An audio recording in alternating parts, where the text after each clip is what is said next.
An elm is too important a gift to allow a company like EMI to squander.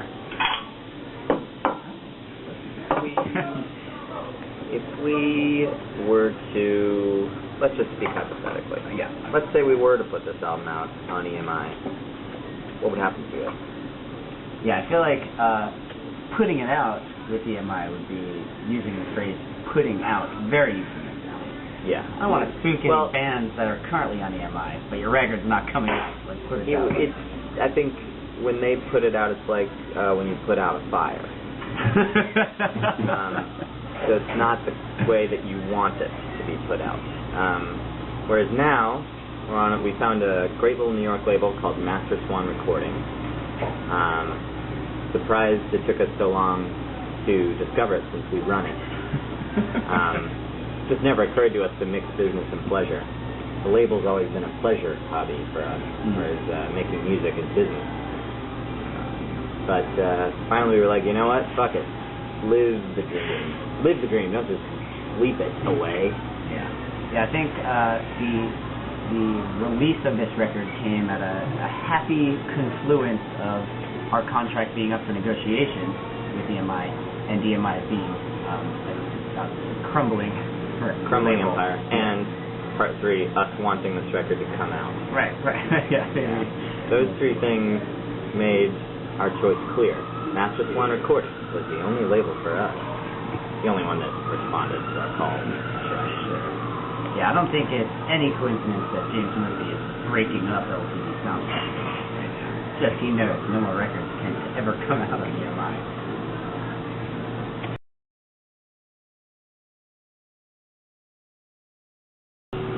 Major labels are in a weird spot right now, for sure. I don't think any of them struck us as a very exciting option. I mean, obviously, if somebody threw a shitload of money at it, what are you going to do? That would make you able to work your own record independently of that label because they gave you a big enough advance. Yeah. But I feel like that probably doesn't happen very often. Think about, labels right now are in so much financial trouble that they need to have a really invasive financial role in bands. So any deal that we would get from a major, and I think the only kind of deals that are being signed these days involve the labels taking an active role in the live business and in the publishing aspects that traditionally have been left up to the fans, and that we're not very interested in having a label be a part of. So it is fairly telling. I mean, I think it helped us decide what we were going to do with this record when, in talking about re-signing the contract with EMI, our conversations essentially just turned into us saying, well, we have zero faith that they'll be able to, promote this record and distribute it the way it needs to be. But with the advance they're giving us, we can do that. So we have the money to do that. Let's not take their advance and then let them have whatever meager reward they can eke from any record. Yeah. But I think it's also inevitable that major labels will either, reform or collapse at this point. So if there is a major label around in 2 years that's in any state of financial health, they'll have figured out how to do it right, and maybe they'll be a perfectly good option for us. Give us a call in 2 years is our message to the major label system.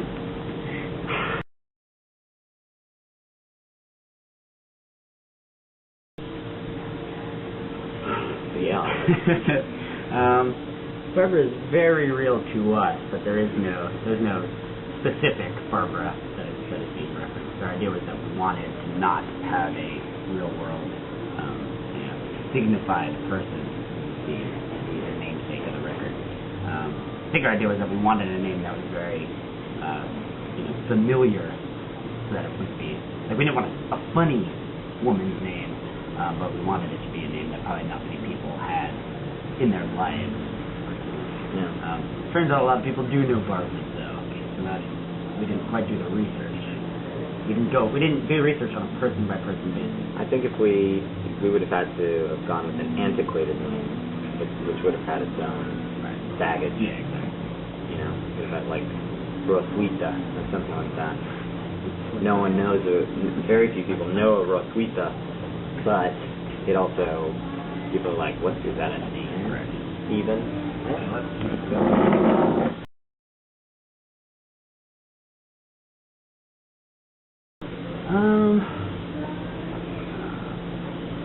First answer. The main reason was that hanging out in New York was preventing me from actually doing any work. Before the interview started and while you were away, I was talking about how my weekend went. And my weekend went by in a blur that involved a lot of recovery time every morning. And that was essentially how the first 3 months that we got off tour and we're living, at home, we're going. So there's not a lot of work being done. So went to Athens because we had friends there. We had been on tour with REM in September of 08, and then with a band called The Wigs, who are also from Athens, in November, I guess. And so I just wanted to go somewhere that I knew some people, that I wouldn't be totally isolated, but also, couldn't possibly hang out all day, every day, the way I tend to in New York City. I do think that being there slightly influenced some record. There's some college rock influence on a couple of them. I feel like Nice Guys is probably a direct influence of having been very Athenian. Yeah.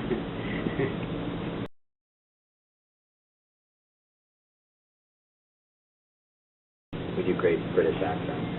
Just give me an example. Boy! Ron. How? What time is it? So, I feel like we assimilate very nicely. They think we're British a lot of the time. They assume we aren't. So they welcome us.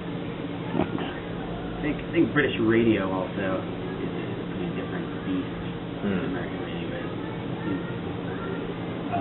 I was going to say that it seems like DJs have a lot more programming influence on our shows, but I think that actually has less to do with our success there than the fact that in 2004, 2005, mainstream radio was just playing things that sounded like weird scientists. Yeah.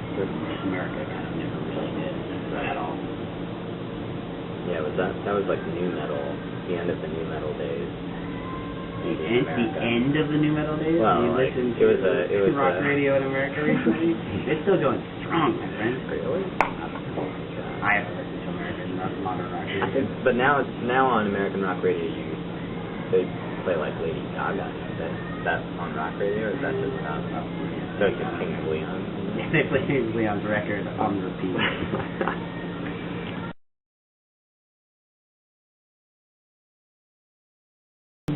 We're going to tour here in July and August. I think that's true. Oh, we're not going to do that after Australia. Yeah, I think Australia's in the middle of July. No, it's the end of July. We get back from Australia in August, I'm pretty sure. Because the U.S. tour doesn't start until Oh, yeah. Well, in any case, July and perhaps August will involve, thank you, some U.S. dates. There was talk of also doing some U.S. touring in September. That seems awfully close to the July and August dates. Especially if it's in August, yeah. There definitely will be American touring, and then probably another European tour in the autumn.